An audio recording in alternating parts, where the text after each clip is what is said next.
Bezans Healthcare apresenta Mulher Podcast. O seu podcast de saúde feminina, de médico para médico.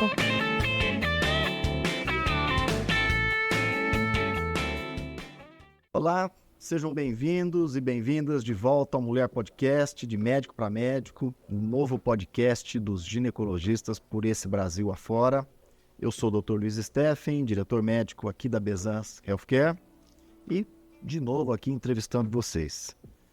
Dr. Eduardo Cordioli, Dr. Aline Marques, muito obrigado mais uma vez por terem vindo aqui para essa discussão.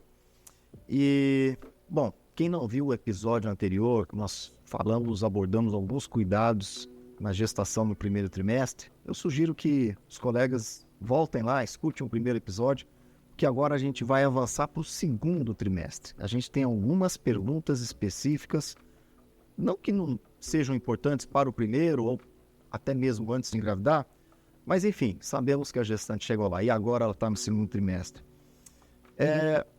Diversas patologias podem acontecer durante a gravidez, não sabe disso, né? Não estamos isentos disso. Como é que a gente conduz, por exemplo, a anemia na gravidez? Estávamos conversando aqui antes de iniciar esse episódio sobre a incidência de anemia. Qual que é essa incidência? Como que a gente conduz isso?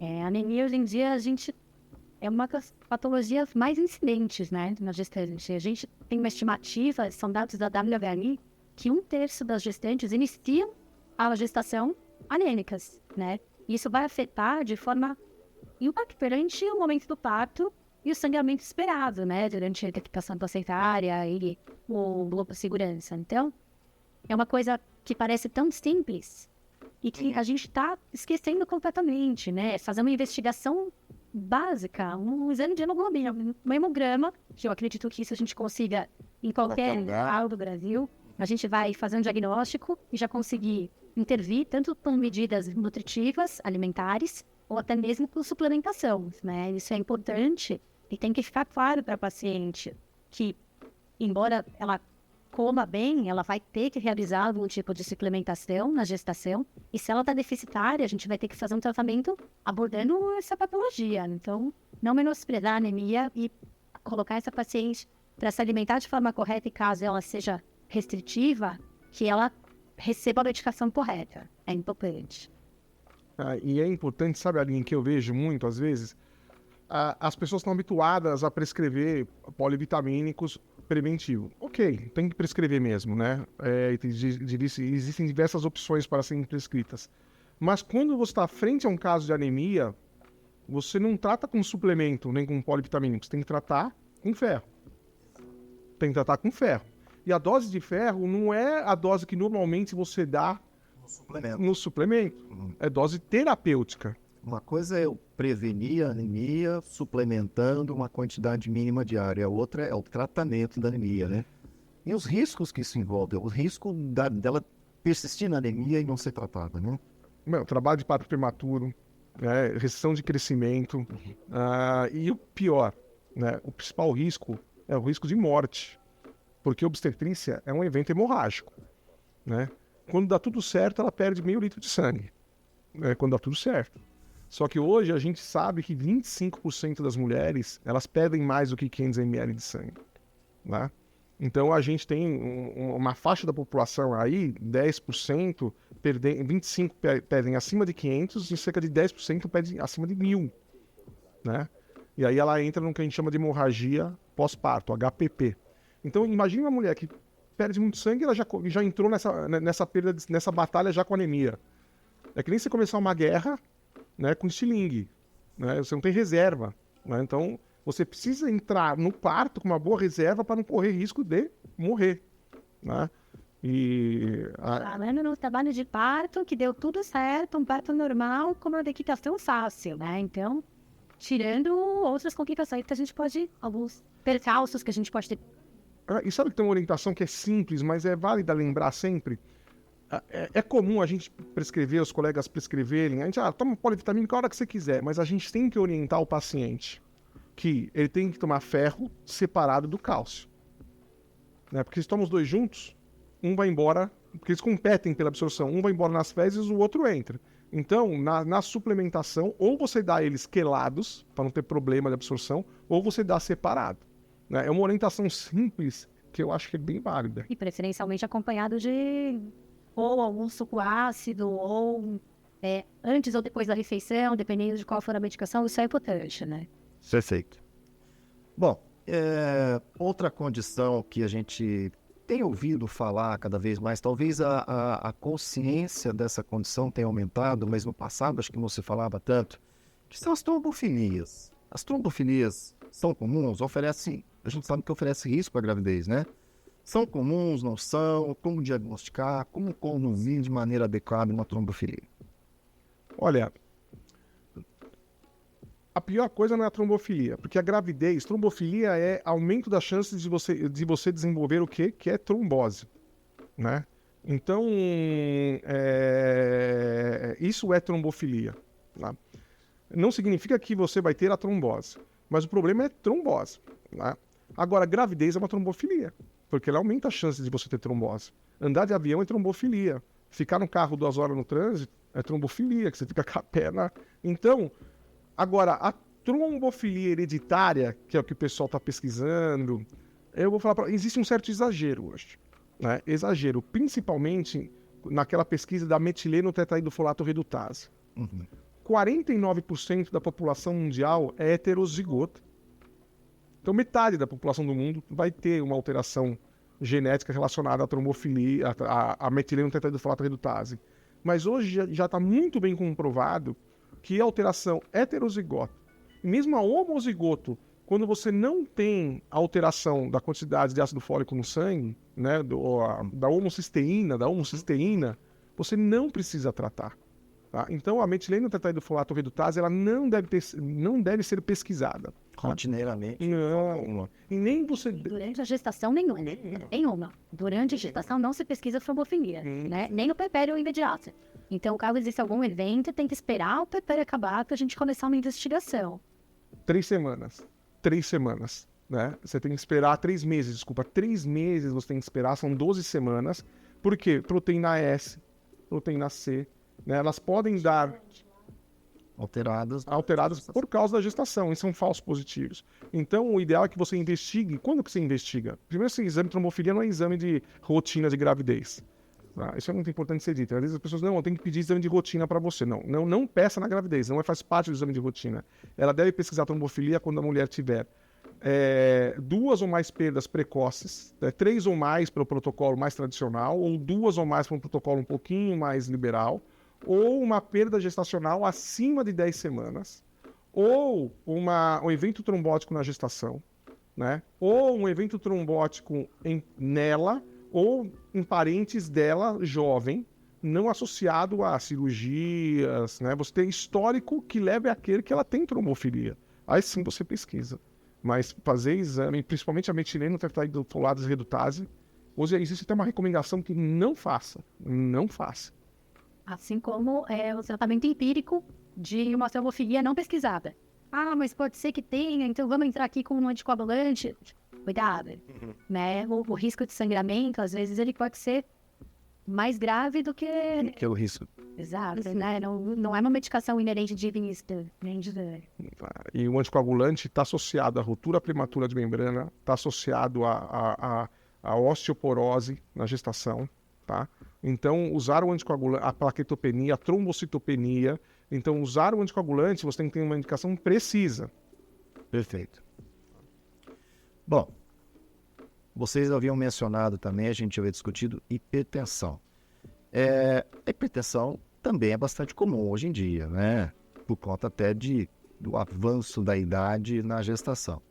E queria que vocês falassem um pouquinho da hipertensa crônica, aquela que chega com hipertensão e está grávida, e pré-eclâmpsia. Eu sei que a gente não tem muito tempo para discutir, mas eu acho que algumas diferenças são fundamentais para vocês pontuarem aqui. Bom, a gente podia ficar aqui horas falando sobre isso, né? A hipertensão crônica, quando ela vem bem controlada, claro que a gente vai fazer adaptação das medicações que ela faz uso. Voltamos naquela história de preferencialmente fazer isso pré-gestacional, né? E ela acaba tendo um avanço ou um controle até melhor do que a paciente que desenvolve hipertensão durante a gestação. Ela pode sim cursar com uma pré-eclâmpsia sobreposta, né? E aí muda um pouquinho de figura o tratamento dela.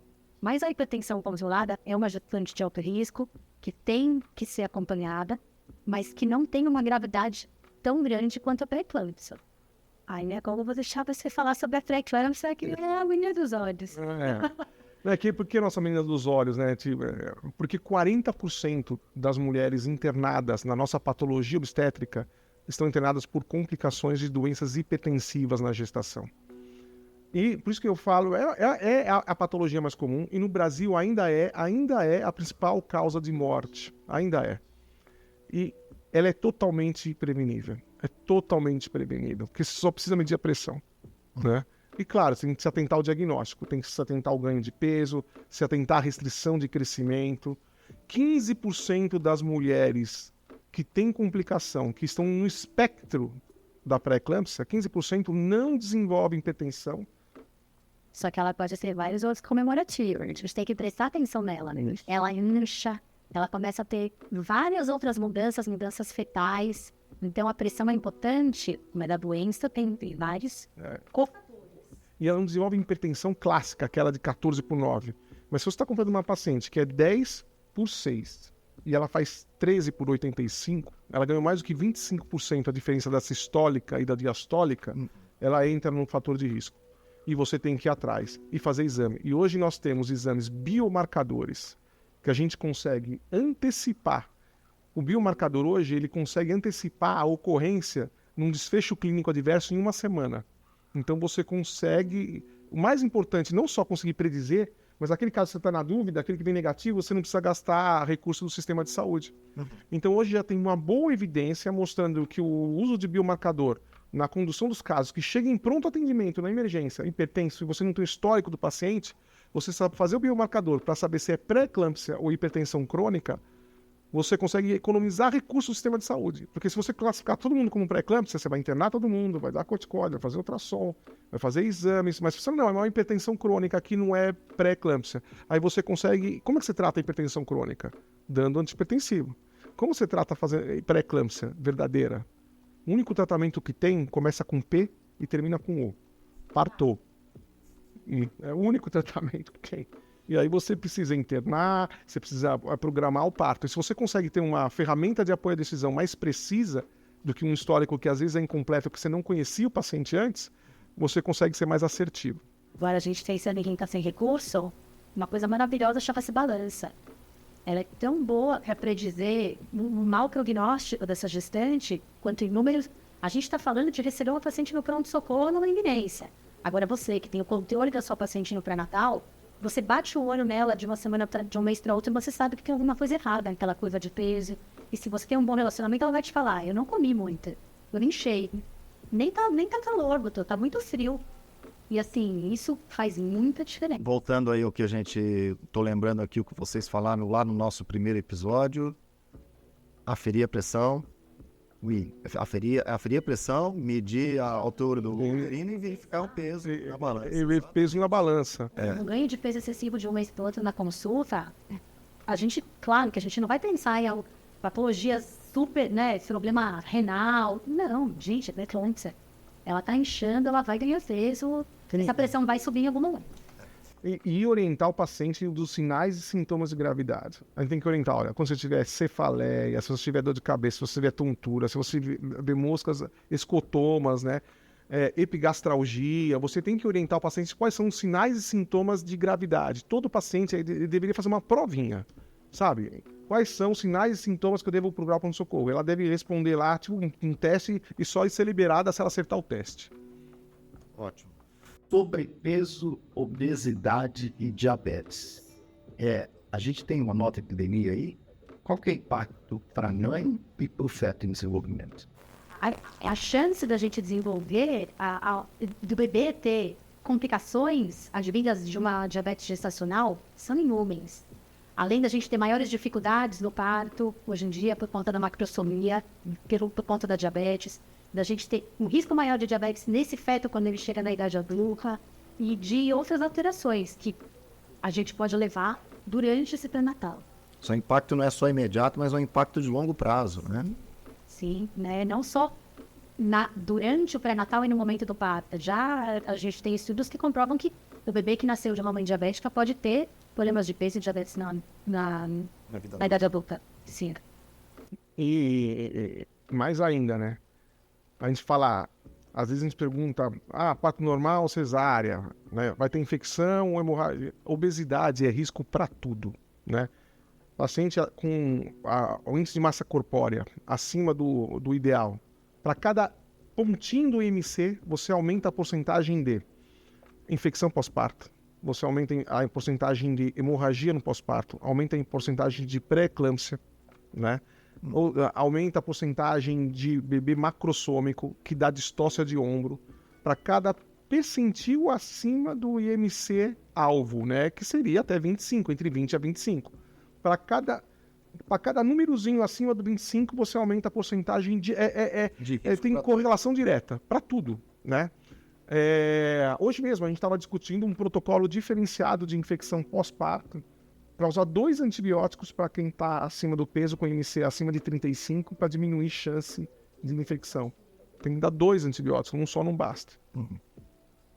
Bom, com essa última pergunta, chegamos então ao final do nosso episódio Mulher Podcast. Quero agradecer novamente a presença do Dr. Codioli, da doutora Aline, e agradecer os ouvintes, né? Estão nos aguentando aqui com esse bate-papo. Uma última palavra, uma despedida dos nossos ouvintes?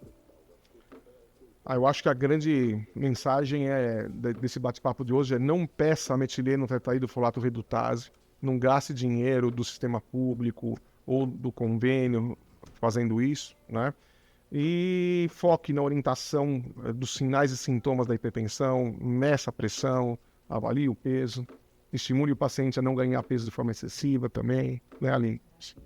Faço minhas as suas palavras. Orientação nessa segunda fase do pré-natal é primordial.